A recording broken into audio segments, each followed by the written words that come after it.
So we'll go to our Facebook, Rohi, and then we'll just find it. Find the feed, Jose's feed, and then we'll share it. And we do have hot mics right now because we are officially live. All right. But Hot a little bit of mics. maintenance here first. There you go. Just click on this picture, actually.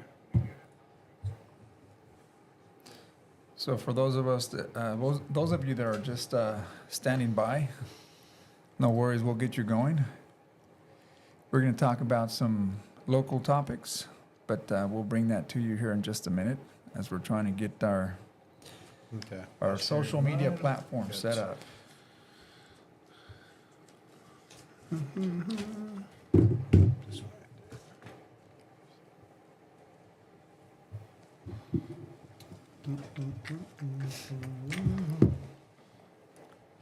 All right, we ready? Right. Hey, what's up, everyone? Welcome. This is the Weekly Jargon. I'm Abel Perez. Jose Rodriguez. Rohi Zachariah. And together, fellas, we are finally reunited after a few weeks. I do apologize. I had some obligations on Wednesdays, and I really appreciate you guys picking it up. Thousands of views. Actually, viewership went up. Record numbers with me gone. And so the producers are actually saying, hey, Abel, this is a test run. If we don't get those same numbers, we might have to give you the boot. You're starting to sound like Trump. Huge numbers. Huge numbers. Some of the biggest numbers out there. So, fellas, a lot has happened since the last show, including Trump. It seems like he swept the election there. So, what are your thoughts on that, fellas? Well, I think we had a little bit of conversation on that last week in your absence, but sure enough, we did see that the Senate was also Republican, and right now I think the House has some key battlegrounds there, but I think that may even turn over to the red. Yeah. So, Well, the shakedown is already begun. I mean, Yeah. he hasn't even taken office, and everybody's already saying stuff's happening. So yeah, it's good. there's a lot of conversation certainly happening already regarding some of the policies that he wants to implement. And again, these are the similar policies that I recall back in 2016, build the wall, Yeah.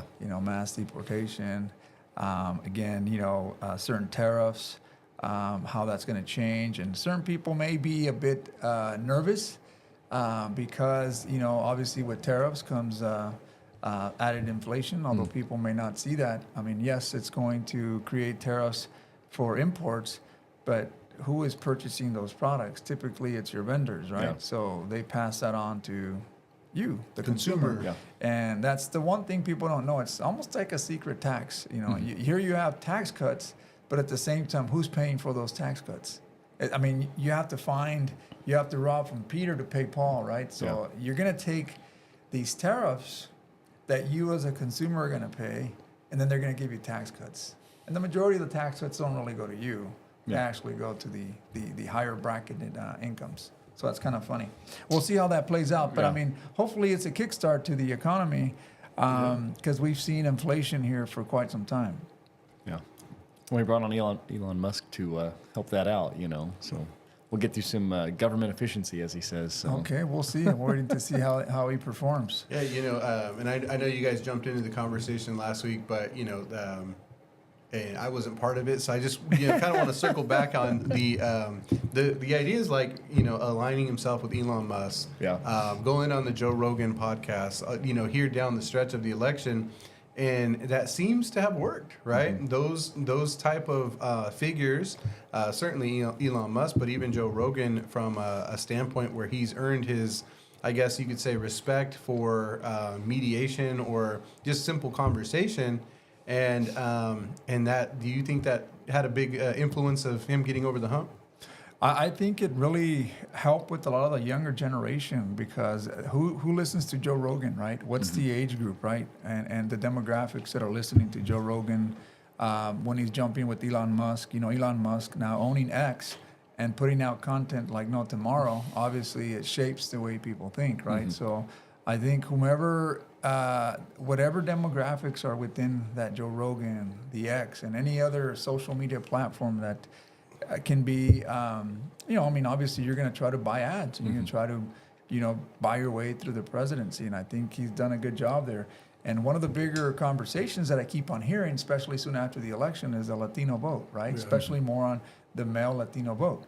Why did they go through this change, right? And that's, people are trying to dissect that and find out where did that go wrong, right? Yeah. But I think people were just, if you ask me, I think people just felt it in the economy, and they said, hey, under this administration, I know that there was a lot of good things that were done throughout COVID and what have you, but it created this inflation. Everything is very pricey. So I think it hits home when you start talking about, well, the groceries are much higher. Yeah. Your fuel was high. You know, the cost of building things is high. Everything's really, really expensive. And the most important ones is the cost of housing, the cost of food, and the cost of fuel. And those are the things that impact us all. I mean, here locally. So And I your fuel's think, going to go up with that, that tax that they're imposing. So yeah. So, I mean, you can only brace yourself, right? Yeah. Yeah, as you talk about that that younger vote, that 40 under vote, the Latino vote, as you kind of get a pulse out there, you had a sense of, it's almost like people feel almost a little bit safer in terms of national, or worldwide, issues. Feels a little bit safer under somebody who's a little bit more direct and carries himself a little bit more aggressively, right? And so I kind of think about that, like, man, it's almost like nobody likes the tough guy until you need the tough guy, right? Or until it's time to do tough guy type stuff, right? You're at a restaurant and somebody's going crazy or whatever. You could always appreciate that friend that's willing to stand up and say, hey, sit down, man, or hey, calm down, right? And it's almost, now whether that's going to be the case or not, that's almost the sentiment that people have, or how people view Trump. It's like, yeah, he's mean. He says really dumb stuff a lot of the time, and it pisses a lot of people off. But it almost seems like we almost need that right now. Yeah. And you have the Palestine being attacked by Israel, and a lot of people wanted some more mediation, wanted a little bit more firm of, hey, stop, quit it, cut it out, right? And our administration over the last year has almost refused to take that stance, right? Yeah. They've stayed very quiet, and so. Whether or not Trump is a cure-all, or is somebody who would have stood up for Palestine, I think he certainly would have took a stance rather than staying quiet. And that's kind of the pulses that I'm seeing on kind of the back end, different forums and stuff, where it's like they almost feel a little bit safer. So Yeah, and I think a good crowd also, felt like the vice president and Kamala didn't really stand up for that particular sector of the community, right? Yeah. And they felt like, well, I mean, there's no, there isn't any signs of you saying ceasefire or, hey, why don't you stop this? Why don't you stand up against Israel? I heard Trump one time look at Netanyahu and he said something like, well, but he looked at him like, hey, I'm not going to take orders from you. And I think that gives people a sense of like, hey, this guy may have some influence there. It may be a threat to them that, the funding may stop. But, that's huge. And the other thing is that, if you guys haven't watched this documentary with Lee Atwater, there's a biography or documentary, right? It's called The Boogeyman. But it's really good because this also happened during the late 70s, early 80s with the Republican Party. And because they felt that the GOP was really starting to fade away, this guy comes in and he starts presenting a message, turning these Democrats into Republicans. Mm-hmm. And he did a pretty good job of just, again, using all these outlets that he had and turning them and spinning them in a way that made it seem like Democrats are going to represent such and such. Mm-hmm. And that's not your values. So a lot of these Southern Democrats turned red, and that's kind of where that wave started happening, because in the South, a lot of them were Democrats. Right. But again, because of his efforts, he started painting a different picture, and it kind of reminds me of what's happening now, because up until the last election, the GOP was pretty much fading away. Mm-hmm. So I think the economy, and then again a lot of the media that was out there really made the Democrats look like, hey, this isn't really something good. I mean, you guys are obviously socialism, communism, all these things that you hear out there. If you really pay attention to how our country runs, a lot of it is, we do have a lot of social programs, but the word socialism and communism and these isms that you add up there certainly don't, they just don't resonate very well. Well, we're ingrained, Right. they're triggers. We're Yes, ingrained yes. to realize or recognize those as, you know, the bad stuff, the negative stuff. So they did a good job of bringing that out. Yeah. And again, calling every one of those, and we're going to be like Argentina, we're going to be like Venezuela, Venezuela and what have you. And before you know it, I mean, shit, people are scared. Yeah, I think, you know, the propaganda of the elections, right, is real. It absolutely, and you play into it. And, you know, obviously we just ran a local election here, and we'll dive into the local stuff here in just a minute. But, you know, I had that firsthand experience on experiencing what voter behavior is like, you know, and what the sentiment is. And the reality is, even in my small district that made up, you know, maybe 3,500 homes, I think there was like 8,000 ballots that were sent out to my district. So I had essentially 8,000 voters, registered voters that I had to target. Obviously not the 70, 80 million that the presidency has, right? But just even in that small sample, you got to see people, you talk to people face to face, and you got to really see, like, you don't have a lot of time to like tell your life story, share like all the like ways that you can like merge and merge, you know, the Republican ideas and the Democratic ideas and bring it together. It's very quick, and it's very, what are you? What are you? What are you about? And what do you feel about this topic, right? And it's typically a national topic, you know, and that's something that you would ask the president, right?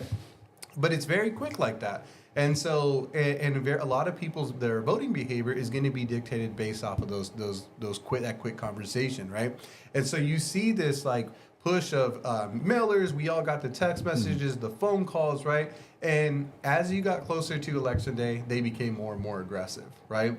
And so, you know, I could recall back in like September, seeing, you know, information, oh, great for our communities and great for this, and it was all positive, right? By the time that last week rolled around, it was, they want to, you know, kill all the babies, and they want to legalize this, and they want to take away all your rights. You know, it was just super, super aggressive as they started feeling that pressure getting closer to the election. And I think, you know, and my point is, you know, it's unfortunate that that's part of the culture of elections, right? And I think that's why, you know, politicians get a bad rap, right? They'll tell you whatever you want to hear. And in a sense, it's almost true, right?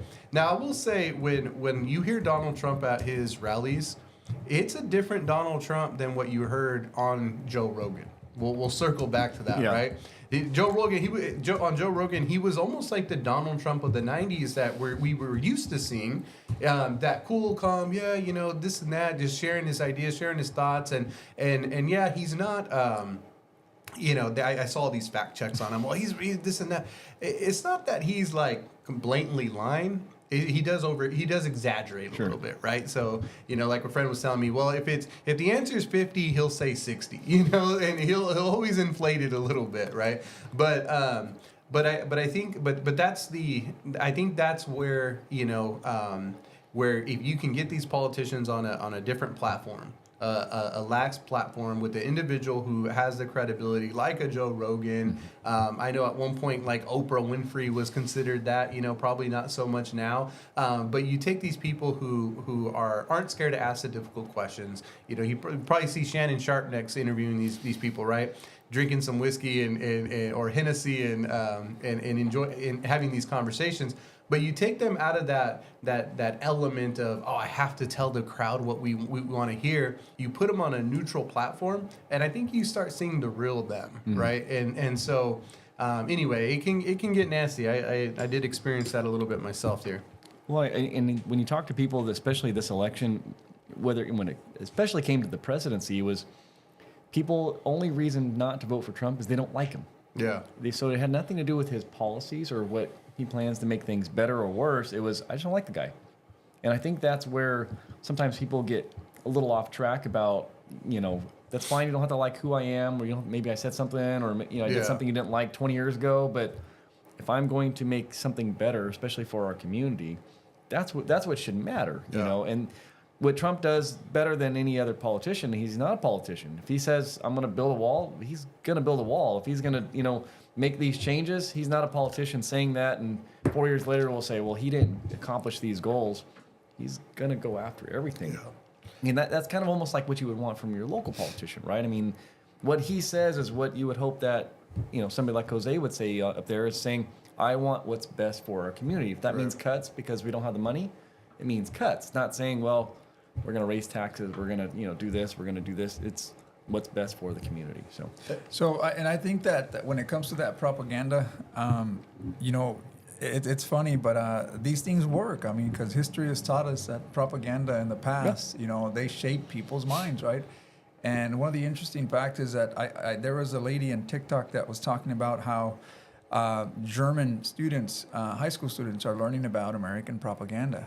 I mean, the irony about it is that, you know, back then we were learning about, well, I mean, we still are learning how, you know, during this time you know, like when Germany was part of the Nazis were you know, they were very effective propagandists. They were, I mean, I think they were probably the best at that time. Yeah. Well, they just flat out restricted Yeah. information Well, and I mean, only fed you. And are we doing the same? Yeah. You know, are we doing the same in that, you know, we deliver propaganda intentionally, you know, to try to make sure that we shape, you know, and propaganda has been studied, you know, from the CIA to how you can psychologically shape people's minds by producing this, that, and continuously repeating it and saying the same message over. At some point, you're going to believe it.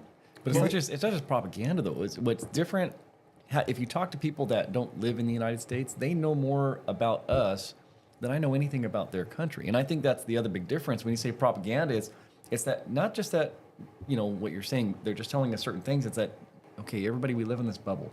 Don't worry about what's going on over there. We'll feed you little bits to kind of make like you got world news. Yes. But you have no idea. And that's exactly right. So you could imagine if you're within a bubble and you sprinkle some magic dust or something, then that's all you really have. You don't get to see what's outside of that, you know. And again, content may be restricted. We just don't know because we feel like we're very entitled to a lot of different things, right? And as long as I have my car, or as long as I have the brand that I need, or I'm walking with the billboard shirts that say, you know, such and such or what have you, then I'm good. This is what society or Hollywood's telling me that I have to be. So therefore, I don't care what's happening out in Gaza. I don't care what's happening in Russia, and what you know, all other geopolitical things that are taking place in the world. What I know is that I'm good. You know, sorry about the person down there. I mean, we're starting to see a rise in homelessness, but that's okay. That's not. It still doesn't affect me. So there may be something that's broken, but I mean, the job of the propagandist is to make sure that you don't see that. It's to make sure that, hey, you're still on the right path, the righteous path, and this is where you need to be. This is the party that you need to align with. And sometimes, you know, it's unfortunate because, I mean... Well, it's always been said, you control the media and you control the whole narrative, you know, and there's a reason for that, right? Because there's a lot of people that rely on shows like The Weekly Jargon. So, you know, we appreciate all our subscribers. Like, subscribe, share this. No, but seriously, you know, it's whatever the Madera Tribune says, that's what I'm going. Whatever New York Times says, that's what I'm going off of. You know, whatever, you know, what Wall Street Journal, they have their sources, they trust it, and then they're running with it. But those are just people behind it, right? And people can be influenced by, you know, usually monetary incentives, right? And so if all of a sudden they're being steered a different direction, then now that those people that had trust all those years in that outlet can be influenced. But you know, you brought up a point. You know, Elon Musk is you know, he's going to, you know, have a role in our government, right? And it's almost like, you know, I almost have fear because I'm a real big fan of Elon Musk, right? He's we can all agree he's a very bright mind. I mean, he's doing things that, you know, that we haven't been able to. I mean, he's taken everything to the next level, engineering wise, and now my fear is that, you know, we turn him into a villain now, right? Society turns him into a villain simply because, oh, you're, you know, Trump brought you in, right? And so that's my fear. But what I'm liking about this is it almost seems like for the first time in a long time we're leveraging our bright minds here in our country to take a concept that is used in the private sector, and we've talked here on the show, and Rohi's brought it up plenty of times, is when things are done in the private sector, they're more efficient, they happen quicker, right? When they're for profit, things just happen better, more efficiently, more effectively, and just quicker, right? If it's a government-funded initiative, it's slow, it's ongoing, and usually ends up, in a desert somewhere. But in this case, you take this mine and you say, hey, look, we want you to make us more efficient. We want you to utilize the mentality that you've utilized to build up your companies, to build your efficient cars, all of this stuff, and apply it to our government.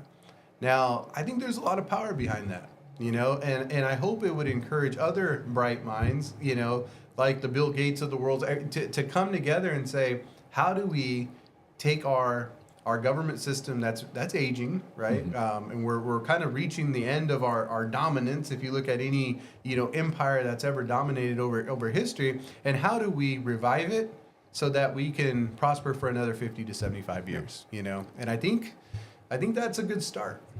Well, I mean, we reported on it last week. I mean, when you look at the jobs report and see what jobs hit the most, it was government. I mean, government was one of the top, and what's difficult with that is when you say like efficiency is government is paid by who?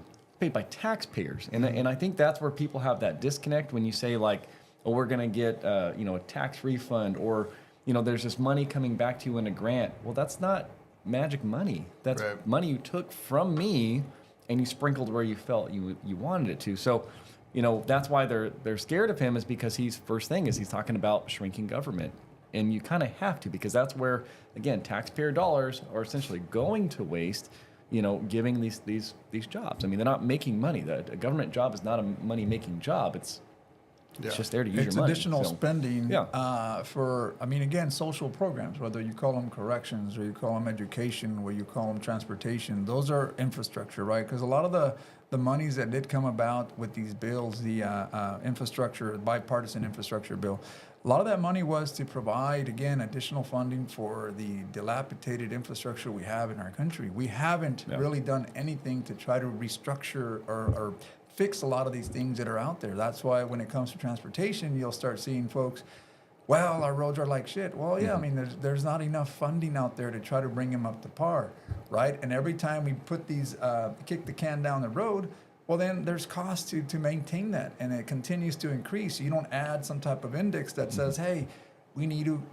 have a depreciation account out here so we can. No, it's only when the government has the money that they start, dividing that, and whoever can lobby the best or write the best grants out there are going to get the majority of those deals. But that's why privatization is there. I mean, like when you look at, you say roads, if you opened those to public contract and say, okay, bid it out, you have to obviously meet certain criteria. You can't tell me it's not going to cost us less by doing that, Well, I mean, with public projects, it's not that it costs us less, because a lot of them have to be prevailing wages. You have to pay these prevailing wages. And again, this is something that's been in the legislative process there when it comes to like what they call a PLA, right? A project labor agreement, or something that shows, hey, you have to be able to, for these public projects, you have to be able to pay this. But again, government spending, it's good, and then it can be bad, right? Yeah. I mean, you want to do it in times of, like, for example, where there's war, right? You want to be able to spend all this so that you can continue to fight for whatever we think is the correct thing to preserve our liberty, right? We did this in World War II. We spent a lot of money. That's really what took us out of. We had all these other things that at the time President Roosevelt was trying to do. They weren't showing any big results, right? He was doing a lot of different things to try to move around and see if we can create austerity, create something to create our economy.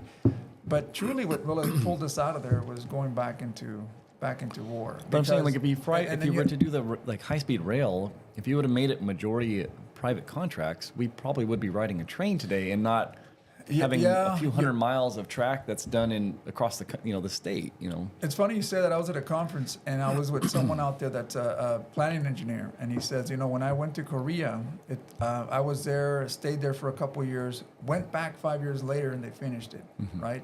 And the difference between these countries and ours is that we have these environmental, like CEQA, NEPA, and a lot of the times it's you have to go through this process and a lot of it's in the legislative body, right? You have to go through legal channels to try to get permitting. You have to go through all these things. Yeah, So but it's a lot of red tape. Yeah. You're right. Whether a private, But you get that done, and then you build, and then you know when we would build railroads, you would build a railroad and you would expand upon it, not make a chunk, and then 60 miles down the road make a chunk and be like, well, we don't have a way to actually Hey, connect them. can you we know? build right there? We gotta keep Yeah, building, I mean, otherwise this ain't gonna nobody work. does Yeah, that. but I So- mean, back then they didn't have a regard for a lot of these. They didn't have environmental. They didn't have all these, and that may have been a good thing. So that it's good and bad, right? I mean, for me, I'm saying, yeah. I mean, sometimes I wish the government would just say, we're going to build this no matter what, and we're going to build it in this time frame. Be very efficient, effective, and obviously, but when you do that, you're going to rub people the wrong way. Property owners, eminent domain. We're going to have to go through all this shit here, and we're going to just look at China, look at Germany, look at all these other areas that do it in a faster pace. It's because they don't have those right tips. They can just go in there and bulldoze their way through it. Here, it's a little But it different works. process. That's the problem is when people fight Yeah. that and they say like, oh, we got to have it. But For the it benefit, works and though. because they put the benefit of the people first. The reason why I'm building this train or I'm building this bullet is so that I can get people from point A to point B in a fast matter of time. If you're going to wait 30 years to get that done, then things are changing. You have to try to do it at the time when it's needed. And I feel the same way. I do feel that. That's where I think we have these obstacles where government can't seem to finish these projects, especially billions and billions. It only amounts to more money. Yeah. So yeah, I agree with you. You're absolutely right. Yeah, well, I mean, are we ready for California if Trump says no more money and you build it on your own? I mean, Well, here's the thing. One thing that I noticed. These are stats that I'm showing. Right? States have individual. They're not every federal law that you want to try to get out really applies to all states. You're going to try to do. States are going to fight, and I think Gavin Newsom said it best. Hey, we're going to fight to preserve. Now, is that the right thing though? I mean, that's the independence of those states is to have that type of autonomy. yeah. Right? So one of the interesting facts that I saw is that, out of all the states with the highest GDP per capita, of the top 10, 80% of them are blue. Now, well, that's not a good measurement. Well, then again, they went back. Well, the highest income per capita, again, top 10 states, 80% of them were blue. It just so happens that, hey, these are the states that generate the most amount of GDP and or income per capita, and yet the majority are They should blue. do a fact on So- on those states. What's their homelessness rate and And they may be, and but look at again, California is not really but- blue. but here's the California thing. is 80% red when you look at but maps. here's another thing you should look at is that these states are probably your biggest donors Mm-hmm. that go and subsidize a lot of the other states that don't make that much Sure. GDP and or income. So that's something to consider because when you look at taxes and you look at where we collect taxes, part of your income taxes are to fund not only the interest payments that you're making on your debt, but you're also making some money aside for social reform. And something to consider because, although you may look at California like this big, huge blue, and we think it's Sure. blue, it generates a lot of money. It does, but California has proven that you can't trust politicians with your money. They're not going to spend it in the way they need to. We're not so. getting back the amount of money we give. No. Put it that way. No. We're more of donors. If you look at how much where Well, we somebody's getting receive- that money, and where it's blue, we're I at- can tell you all those Yeah. millionaires are getting, Yeah. getting a good portion of where our money goes. So we donate a lot of that money, but yet when it comes to the receiving of that money, we're way at the bottom. Yeah. We're not the highest receiving states. And that's kind of, you look at Yeah. it that way and you say, well, shoot, if I'm looking at a state that's producing so much money to fund a lot of the other states out there, and you may, and these are the states that are against you. I mean, I'm thinking, well, shit, man, maybe it's time to start cutting some divide. But again, that's a different conversation. no, it is, yeah. But I think when we talk about governments and efficiencies and implementing processes, essentially we're talking about each entity running as its own business, right? Correct. And how would we operate as a sole state with our own funds, our own tax dollars coming right back to us? And I think that's your point, right? It's like when we see that going across, the state lines, and now all of a sudden we're supporting others that aren't generating those type of funds, and that comes all the way back to the Madera and the county of Madera. We saw Measure T, which seems like it's going to pass, and I say seems like because there's still ballots out there, but I think they have a healthy enough lead versus the no votes where that looks like it'll go through. But that's an example of, locally here we talk about our roads. Our roads aren't good, and Measure T, and is that really even working? And I think the short answer, and I heard you. You were on here with Rob a few weeks ago, and you were giving some insight about that. And I think what a lot of people started to appreciate hearing was, no, it's not enough to have perfect roads. It's not. And sometimes that type of transparency, I think, is key. Like, not only at the local level, but the state level as well. It's like, if we wanted great roads, if we wanted no potholes, if we wanted that, then this half-cent tax would have to be, a 2-cent tax. And Put it on the deal so you can see what the percentage was, right? So that we let people know where we're at if you have that, right? Go for it right there. And if you look at that, I mean, that shows you that it's only 52%. Transportation isn't as popular no more as it was at one time, because before, I think when this measure was passed 20 years ago, it was passed with over 60 to 70% support. Right. What's changing? What's that dynamic shift that's changing? Well, we don't have the horse and carriage anymore back then. Yeah, exactly. So now, again, people are starting to see that, hey, taxes are not they're not friendly anymore. Yeah. It seems like we're being taxed out of everything that we do. But that tax, I mean, again, my issue with the tax is not a tax. The issue with the tax is that it's based off of sales, which Madera already knows the majority of our money doesn't stay in Madera. So it's like most states where the people living here want the benefits of the road, but then they spend their dollar in Fresno or Clovis, not realizing that percent tax is not there. That half cent is not there. So I know we argued over that, and that's why you said, we'd have to have assessments, but that's great. Assessments of people in Madera. So everybody would pay their fair share instead of saying, well, we're just not collecting enough, and if we want to, then we have to raise it to 2 cents. So those people who are diehard Madera people are going now, well, my tax rate is, sales tax might be closer to something like Clovis, which I think is like 9 or 10% sales tax. So, I mean, people are paying that. So, I mean, I know to politicians here, it's probably scary, and, you're worried about losing your office over raising it to maybe 1 cent, but compared to the area, we're still very cheap when it comes to sales tax. Yeah, and I think that's what I mean about transparency is who's communicating that? Who's saying, hey, look, you shop in Fresno and Clovis anyway. Yeah. And this is how these taxes work. It's not a hit on your income taxes, it's a hit where you're spending money. And like you just said, 90% of Madarians are buying elsewhere. Whether it be Merced, predominantly Fresno, but Fresno is rolling in. They had 2 different measures in Clovis this past election, and I think they both passed. So they probably have an additional penny of sales taxes coming in for them. But these, so you're right. It's not uncommon. We're already essentially paying these sales taxes every time you leave Madera. Yeah. and then you wonder, man, why is Clovis so nice? Well, thank you for your business because you paid for it, right? But when you're here, no, I don't want to pay money here.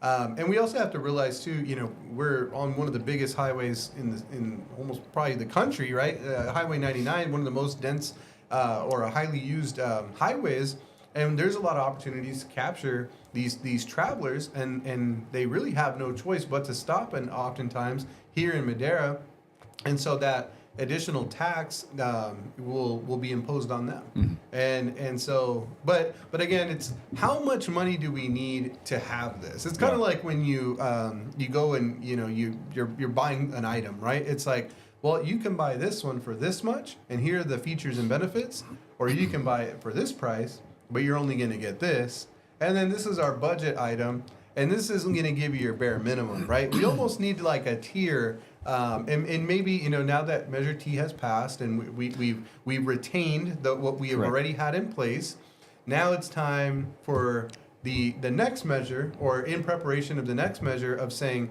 hey, look, that was just baseline, right? Not even to get us to par, by the way. It was just to keep us operating as we normally do. But now let's talk about the good roads everybody wanted. Let's talk about all the the criticism everybody was giving during this time and what it would take. Now we'll leave it back up to the voters. If you want great roads, if you want to not have to worry about these things, here's this 2 cent tax. You don't want it? Cool, say no. But if you do, and you want the good roads, this is what it's going to take. We're leaving it to the will of the people, right? And I know it's a lot of time, a lot of money. Nobody wants to put their name on something like that because then you're, like Roy said, your seat's at jeopardy, right? Oh, Jose Rodriguez wanted to tax me 2%, right, or 2 cents. And it's like, no, I didn't. I was just giving you an option, right? I was just giving you an option based off the feedback we received. And that's the democratic process that we have here. It's not Jose putting it out there for the vote. It's letting you decide, right? Jose and the city council may say, hey, well, why don't we leave it to the people? Yeah. We did this with Measure K, Measure T, and we also had Measure M, which was the cannabis. But I didn't want to have to take this on my own and say, hey, I mean, you elected me, but I don't want to make a decision for a lot of the folks that may feel otherwise. So let's just take it out to the public. Let them decide if they want to tax these particular businesses. You want to tax yourself. I mean, obviously, this is a half-cent sales tax. There is no index attached to it. So obviously, we're hoping that with more people wanting to go buy, then that's how you increase your sales tax. More But again, transactions. as the roads continue to dilapidate or you have deferred maintenance, it's for every stretch of mile that you have, that increase in cost is there. It's real. So maybe the 3 years before it cost this much money to take care of that stretch of road. Well, guess what? That just went up 5-10%, right? Because you have to include the labor, you have to include the material, blah blah blah. And before you know it, I mean, and then it becomes very very expensive to try to get something like that going. Yeah. So I think here in our community, we try to leverage those dollars that we generate.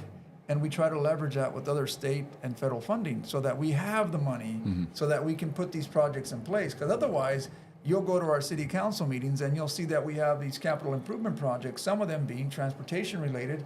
But I'm sorry, we're just going to put them on hold for a bit because we don't have all the funding needed to be able to bring these up. But as soon as we get the money or we get these grants, I mean, Measure T can only give you so much. It's not going to help you build the Westbury Bridge. It's going to give you some money to help leverage the remaining amount of money, which is millions of dollars to bring that bridge.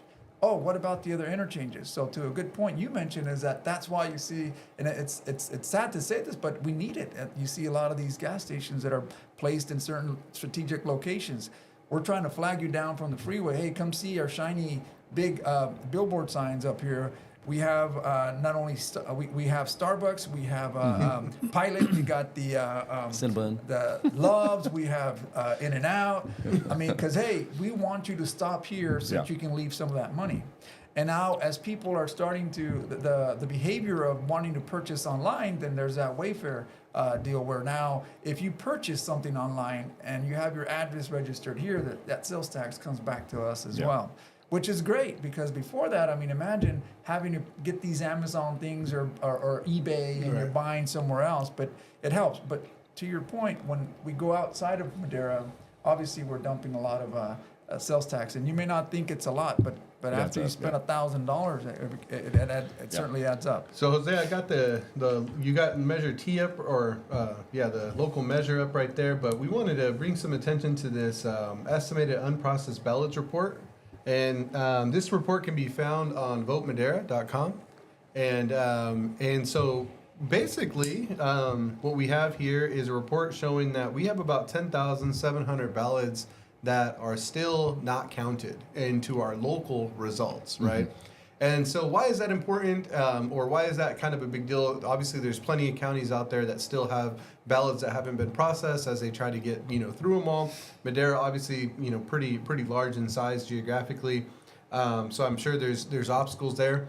Don't really want to get into the logistics of how they're all counted and everything, but the reality is, here we are a week later, and we still don't know the actual winners on a lot of these local races, right? And they could be very close races, right? Oh, yeah. I mean, yeah, because some may be to where it's less than 100, some may be where it's 1,000. We don't know. I mean, with what is that? 10,700 unprocessed. 10,700 unprocessed. So that means, and this report was kind of confusing for, some people. They were saying, well, maybe that's, ballots, because the initial report last Thursday said there was 18,000, right? Well, since then, they've processed about 6,000 or 7,000 of them, so that's why we're at this lower number now. They released that batch on Friday, and when they released that batch on Friday, and it does seem like this is an unusually high amount of ballots that haven't been counted. It doesn't seem. I don't remember years past being like this, right? Now most people say, well, the numbers will pretty much work themselves out, and we'll still be the same that we were, right? But you had, the city council race, who Artemio and John Jasper, they were very close, and Jasper was up by like 35 votes, and he was doing some victory laps, and he thought it was over. These dropped on Friday. Now he's down about 58 votes, right? So he has some recovery to make. Or he's hopeful for a recovery to make there. Obviously, Artemio trying to hang on strong. And of course, we have our, so you can see it right there. So that shift in votes is very big. Now, that 10,700 is county at large, right? Ballots, so it could be Chowchilla residents, it could be Corscold, Oakhurst residents. Obviously, we're very big. Now, I think the sentiment is we could probably expect out of that 10, or let's call it 11,000 votes or ballots, you probably have another 5,000 for the city, right? Which would be our mayor race. And we got CC, who's up right now about 250 votes over his current mayor Santos. And, with another 5,000 votes potentially out there, that could be anything could happen. It could be a game changer, Anything depending. could happen. If the majority of those votes are from the city, and one would think, well, what's the population in the city and compared to these other unincorporated areas, or maybe even the city of Chowchilla, then you can probably kind of figure out that it could be a 50, at least 60%. Well, I would say this. So in 2020, the mayor race had about 15,000 ballots, submitted or votes casted towards the mayor race. Right now, we have about 12,000. I think you can pull it up right there. Yeah, it's right there. 12,345. So 12,000. So let's just say we go with last year or the last election's trend, and there's 3,000 votes out there. That's still 3,000 votes for that mayor race. So that one, you're going to want to hang on to your seats. That one's going to come down to the wire. It's going to be very interesting to see which way that goes. Can CC hold on the rest of the way, or will Santos make a big comeback? And we're still very optimistic on your race, believe it or not. I didn't want to bring my race that up. up. I didn't want to bring my race up. I- But I will acknowledge, I ran for Madera Unified Board of Trustees, and night of the election, I was pumped. I finally kind of was like, all right, let's do this. And so I was short. I was short a little bit of votes, a few hundred. So right now I'm down 361 votes between Tuesday night and Friday night. I closed the gap by about 1%, right? So I was at 43.5. Now I'm at 44.5. There may be some little bit of optimism there, but as we kind of just alluded to these trends with the mayor race, that's at large, city at large. My district's a lot smaller. So if, let's say, the mayor race is going to get 3,000 votes, maybe 500 of those are mine, and so it would take a lot of a lot of capturing of those votes in order for it to fall in my favor, which is okay. But I think as a candidate, one thing that I really learned was the importance and significance of a candidate. Not letting somebody run unopposed. I think that's very important, right? Unless, of course, you feel like they're doing a killer job, like Jose Rodriguez, right? He ran unopposed and still collected 2,000 votes. So great job, Jose. No, but I was going up against somebody who had ran unopposed, and I was really holding him accountable for his ability or his willingness to outreach to the public, right? You can have all the experience, all the, you feel like you're the smartest person in the room sort of thing, and say, oh, I got this, I'm going to go represent us well, right? But the obligation of an elected official is to represent the people in your district. That's your primary obligation, and you can't be a good representation of the people in your district unless you're reaching out to them, extending the opportunity for them to communicate their concerns, communicate what's happening, what decisions you're going to have to vote on their behalf, and taking samples of feedback. Right now, obviously, you can't talk to everybody all the time, but in my district, I'm probably one of the most social butterfly type people. And yet I've never had a face-to-face conversation with this individual, right? And so, a county supervisor, I'm in Rob Poitras' district, right? And, he's recognized my willingness to engage in the community, and he's assigned me to Civil Service Commission, right? Because, again, he sees that my ability to execute there.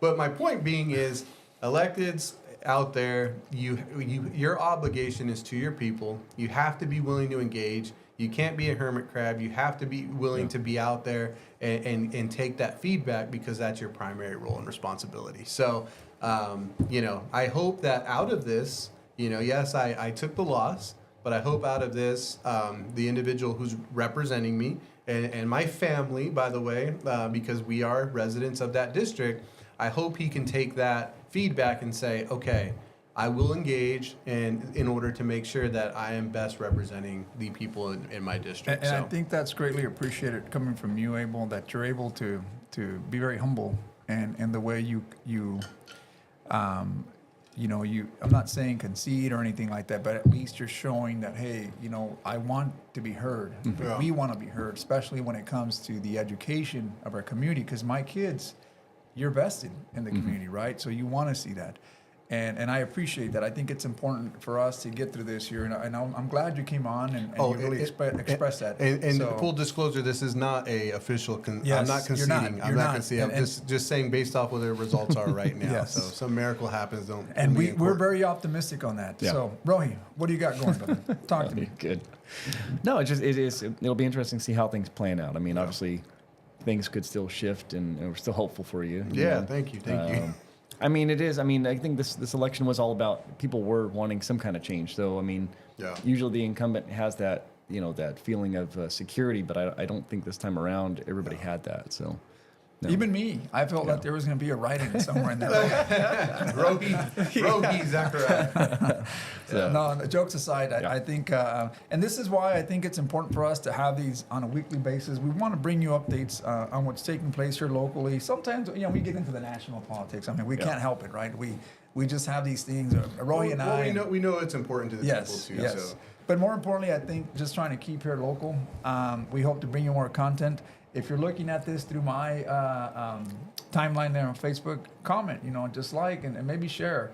And let us know what other content you like for us to share with you guys. I mean, we have a lot of things going on. There's always something happening in Madera. Yeah. So let us know what we can talk about, and we'll bring that back next week. But with that, I think we've pretty much We're exhausted signing our time. off. Hey, take care, guys, and happy Veterans. That's why I did that. I forgot to say Happy Veterans Day. Yesterday we celebrated.